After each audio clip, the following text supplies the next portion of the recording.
If you find yourself watching this video, then it's probably fair to say that you probably have some scratches on your vehicle and you're looking for ways to avoid paying $8,000 to the body shop to correct these unfortunate collection of abrasions caused by my customer's lovely wife. Accidents do happen, and we're not pointing any fingers whatsoever.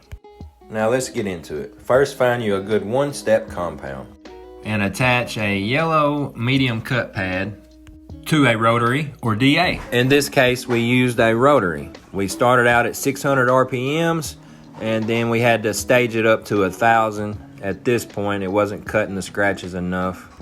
This one-step compound was designed for 1,200, 1,100 grit scratches, and I've been doing it a while, so I could assess that. But you always want to work up from the least abrasive cutting pad or finish pad. Sometimes they will work depending on the paint. Some paint is softer than others.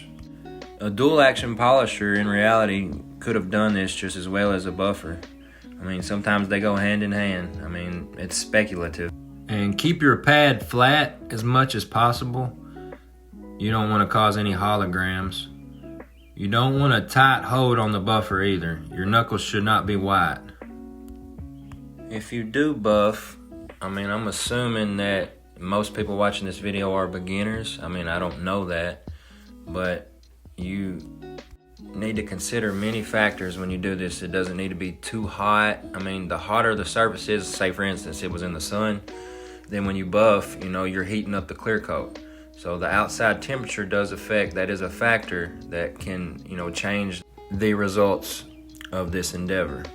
However, if you just work your way up, you take your time, you don't use aggressive compound, you don't use aggressive pads, you can work your way up. And here I use high gloss to finish with.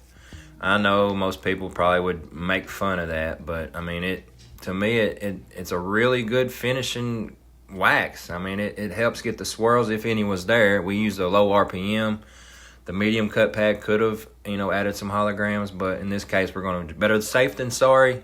We're going to go ahead with the finish, the micro ultra finish pad, the red one that I attached there. Here's the results. Let me know what you think. Put a lot of work into this one. It's not quite as shiny as the rest of the vehicle. That's my honest opinion. We did have to do some additional work to make it look this good. Here's an outside shot. It's definitely a dramatic difference. The customer ended up being very happy. Hey man, please comment, like, and subscribe. Highway 1 Detail. Put a stamp on it.